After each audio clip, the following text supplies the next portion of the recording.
Okay, good morning everyone. My name is Joshua Marley and I'll be presenting to you my electronics design project, which I've decided to call VoiceGuard, a more informative alarm. Okay, the major issue we currently find ourselves in is indeed the coronavirus pandemic. One of its many devastating effects has been the closing of non-essential businesses, whereby business premises are largely unattended for most of the time, and desperate individuals may resort to crime in order to survive during this current time. Because of this, crimes are likely to increase, and therefore an effective alarm system is a must-have, which led me to think if any improvements could be made.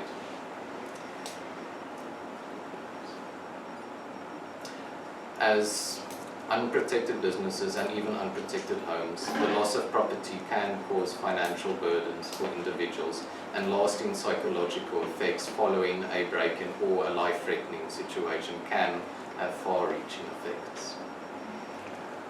I myself possess an alarm such as this, and as you can imagine, should a sensor be triggered, an alarm will sound and an alert will be sent to a security company that will be able to dispatch a response team.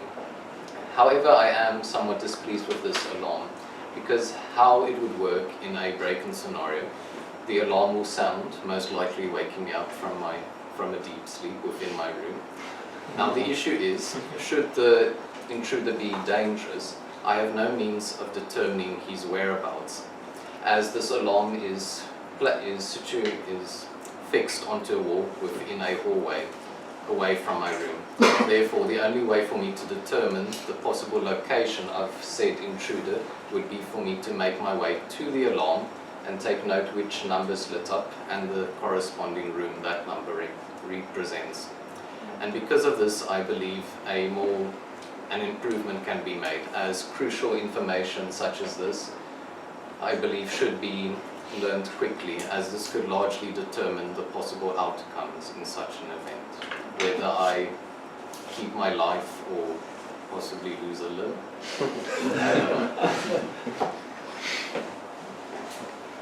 Therefore, for my design project, I decided that I would create and program an alarm system that is more informative than the current systems being used, by using an audio output to alert the users of the location of a break-in through audible announcements on the premises to allow for more coordinated response. Looking at some statistics from Stats SA, I learned that break-ins is South Africa's #1 crime, affecting both high-income households and low-income households. Notably, the highest number of house break-ins occur within Gauteng, KwaZulu-Natal and our Western Cape, and the least number occurring in the Free State and the Northern Cape.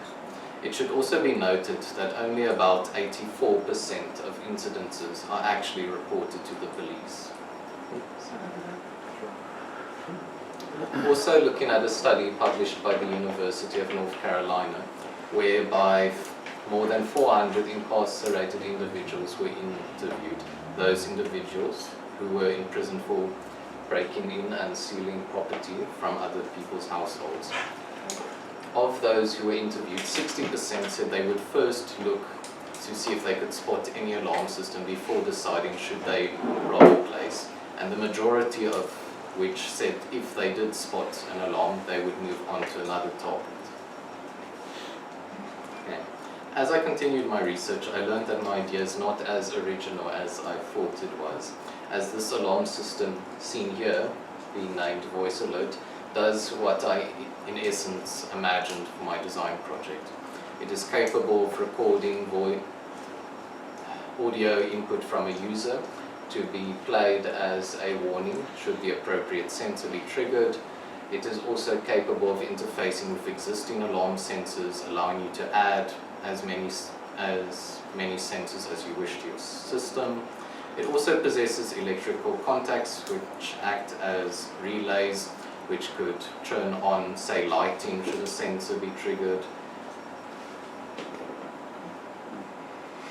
Despite this, I still decided to continue with my design project idea, trying to recreate such an alarm system using Arduino, and as a test of my electronic skills and coding know-how.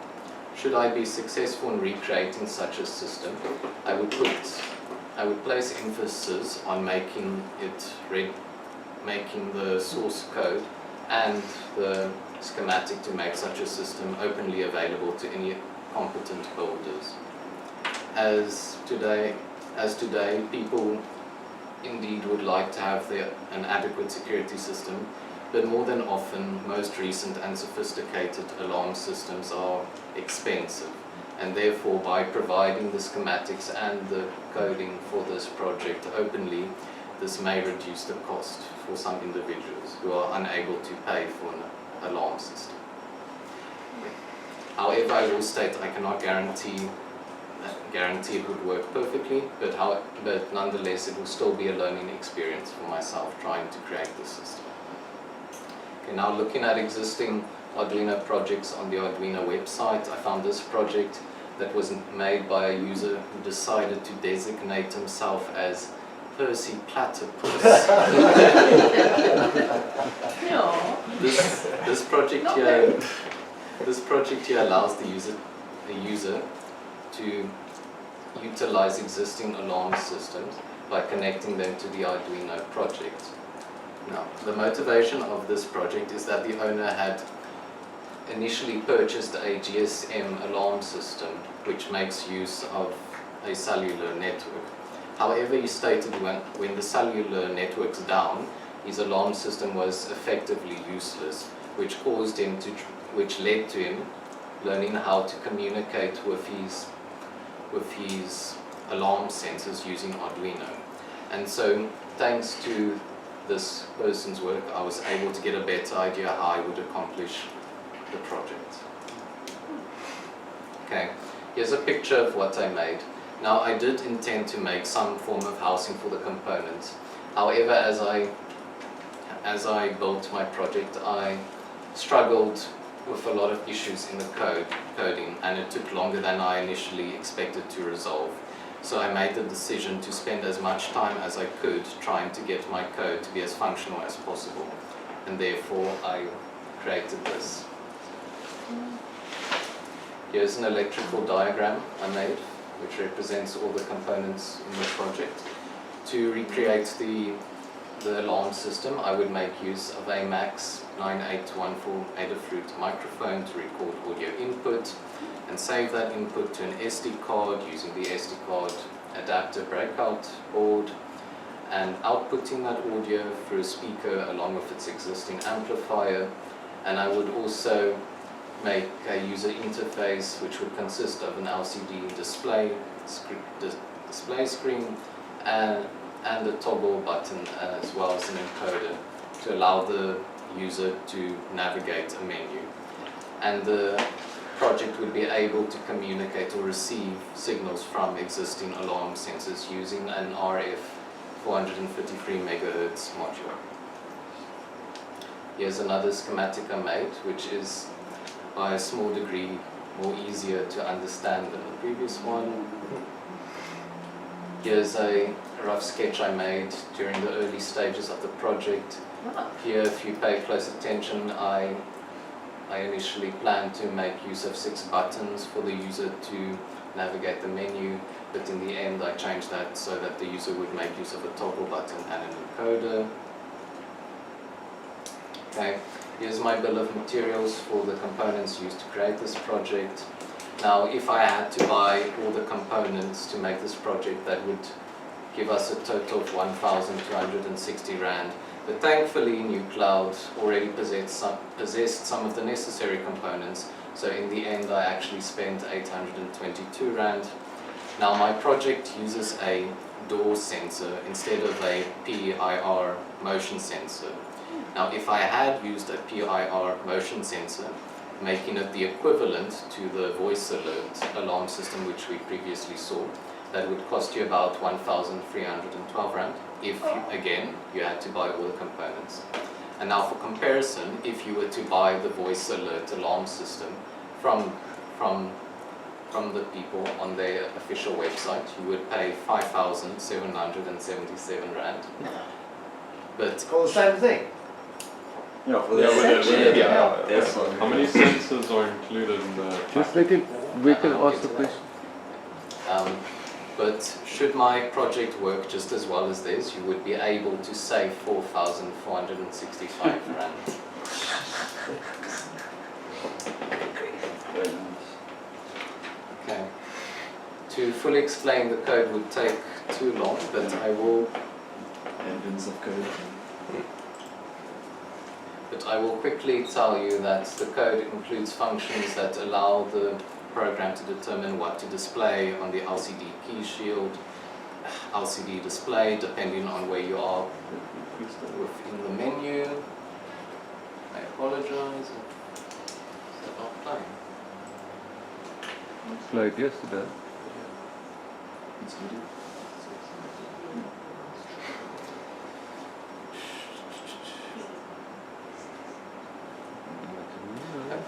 There you go. So yeah, you'll see soon enough it was a lot of coding that I had to do.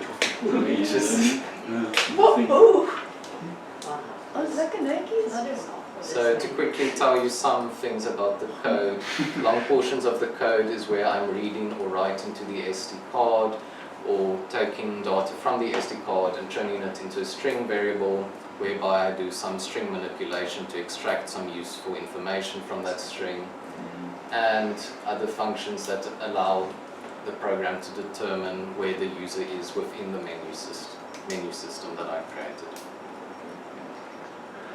Okay, now we'll play a video showing some of the functions that I was able to accomplish in the time I had. This video will show that it is possible to set the brightness of the LCD display and the volume level of the audio system, as well as do a test on the audio output system, testing if the speaker works.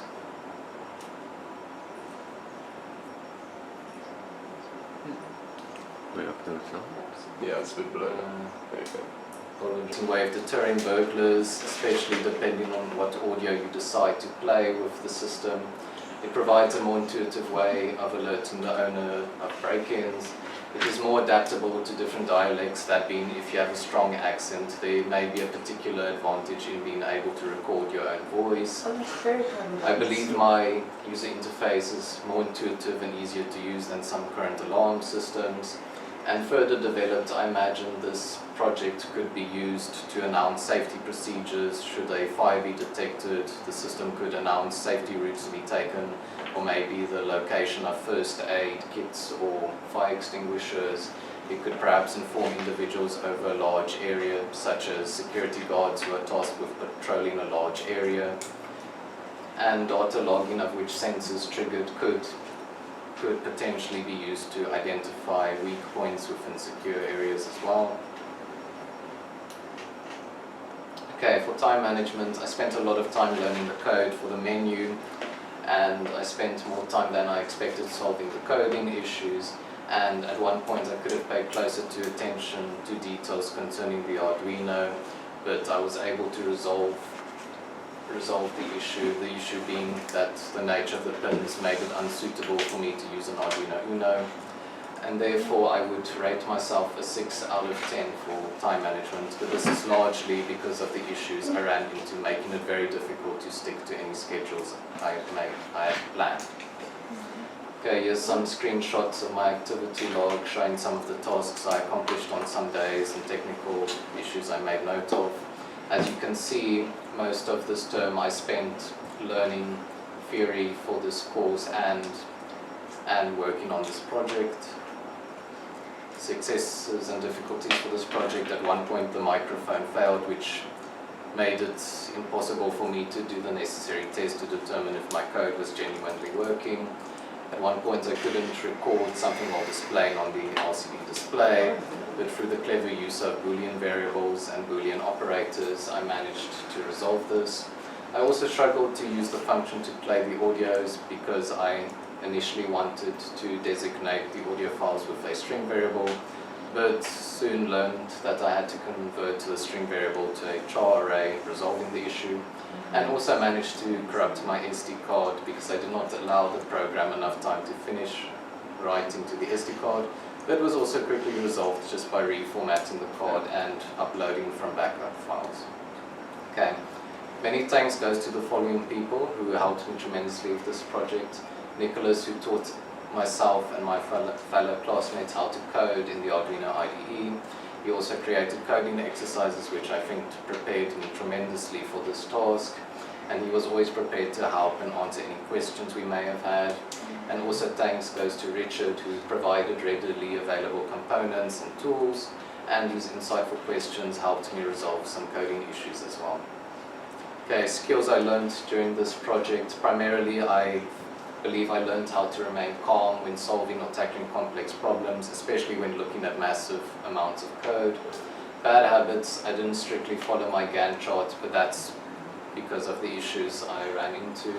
Skills I learned during this project include troubleshooting and problem solving, more than often occurring with the code, and I also learned coding in the Arduino IDE, as well as logical and systematic thinking that will allow you to create effective and efficient code, and the importance of attentiveness when creating electronic projects, especially when coding and making sure you don't blow any hardware components. Okay, thank you. Well done.